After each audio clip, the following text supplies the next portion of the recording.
Okay, chapter 6.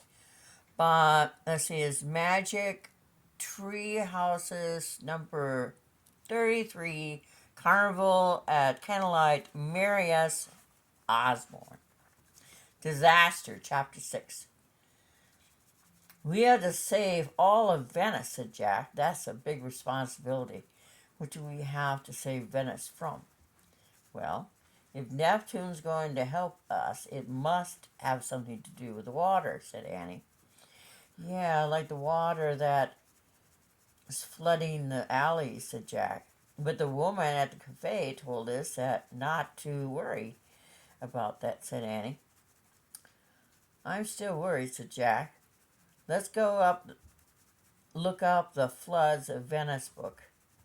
We found floods in the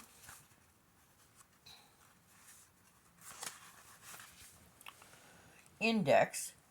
He turned to the right page and read, most of the time high water in Venice is not serious, but if several conditions are present and at the same time the flood disaster can occur. Flood disaster? That must be it, said Annie. So, what are the conditions? It lists them right here, said Jack, and he read, high tide, strong winds from the south, heavy flow of water from the mountains, severe storms at sea. There's a high tide tonight. Pasture with a bird mask in the gondola told us that, said Annie. Yeah, and winds from the south and the weather vane told us that, said Jack. And the water is flowing down from the mountains, and the woman at the cafe told us that.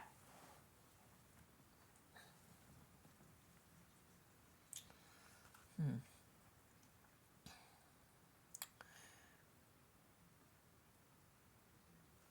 Said Annie. Yeah, and the storms out at sea. I saw lightning when we crossed the water, said Jack. All the conditions are here, said Annie. Jack and Annie looked around. Water was now flowing steady from the alleyways into the small square. It had risen above their ankles. I get it now, said Jack. The water will keep getting higher and higher until it destroys the whole city. And no one's paying attention. Neptune's the only one who can help us stop the flood, said Annie. But Neptune's not real, said Jack. I mean, he's a character in mythology, and mythology's not real life. It's... Okay, said Jack. Let's just take one step at a time. At midnight, two guys would tell us the time. And then we should climb to the top of their tower, right? Right, said Jack? So, what we have to do is find those two guys, said Annie. You know, I like her. She's level-headed. Let's go back to the waterfront, said Jack. The man with the dog said everyone in Venice would be there for the fireworks. Jack put away his book, and then he and Annie retraced their steps to the front footbridge and back through the alleys. Lots of seaweed was floating in the narrow lanes between the buildings. Water is definitely flowing in front of the sea, said Jack. When they got back to St. Mark's Square, people were streaming through the waterfront. Toward the waterfront. Jack and Annie walked with the crowd. Everyone was talking and laughing as they looked up at the sky over the water, waiting for the fireworks to begin.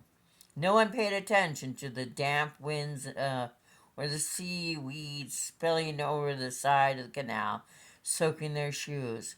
Excuse me, said Annie. Can anyone tell us the time? No one answered. For just then the first explosion of fireworks took the night. The crowd cheered as blue and red showers exploded in the sky. In the distance, a cloud started to chime. Jack counted the bongs. 12, he said. It's midnight now, according to that clock. More fireworks exploded over the waterfront. Another clock began to clanging. This time Jack counted only 11 bongs. He shook his head. This is crazy, he muttered. Jack looked around the crowd. Can anyone tell us the real time, he yelled. Is it midnight yet? Can anyone tell us? No one answered. Not even one man, much less two. Everyone was oohing and eyeing over the dazzling fireworks. Another clock began to sound. This one was much louder than the first two. Bong! This is hopeless, said Jack. Bong! We'll never find the right time, he said. Bong! Jack looked over there, said Annie. Oh, that's a great picture of two little kids in Mardi Gras outfits. I wish we could see it. Bong! We'll never find the two men with the tower, said Jack. Bong! But there's a tower. It towers over that square. Oh, anyway. Jack, look, said Annie. Bong! All of Venice is about to drown in a flood, said Jack. Bong! And everyone was cheering for fireworks, said Jack. Bong! Jack, look, said Annie. She pointed toward the clock, toward the tower of St. Mark's Square. Bong! Jack saw a huge bell. On top of the tower, two bronze statues were holding a club and striking the bell. Bong! Statues were of two men. Bong! The midnight two men. Tell you the time, said Annie. Bong! The two men struck the bell for the 12th time and then stopped. Come on, said Jack. We have to climb that tower. More fireworks thundered around over the canal as Jack and Annie pushed their way back through the crowd. They ran into St. Mark's Square and splashed their way to the tall tower. With the two men on top, they ran to the arched entrance to the tower and stepped inside. The air was damp and musky. Stairs, said Jack. Ran to a dark, winding staircase. Starting up, Annie followed.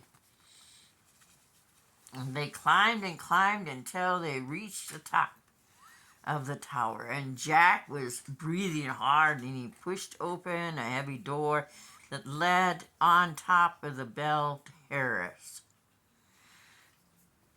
The two statues were frozen on either side of the bronze bell.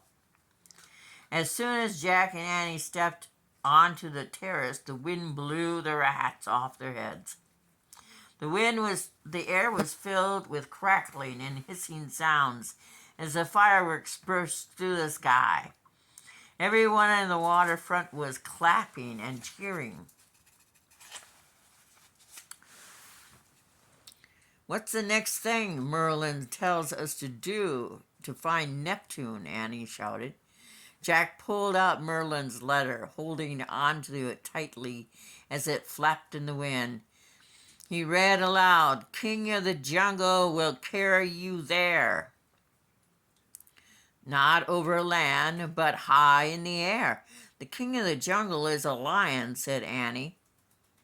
So it sounds like we need to find a lion. Sorry. Right, said Jack. But where? How about that one, said Annie. She was pointing over the terrace railing. Jack looked down, and standing on the wide ledge below was a stone statue of a lion, growling. Growing out of the lion's back were two powerful-looking carved wings. "But that's just a statue," cried Jack. "How can a statue take us anywhere?" Annie grinned. "I think it's time for us to use a little magic," said Annie. End of chapter 6.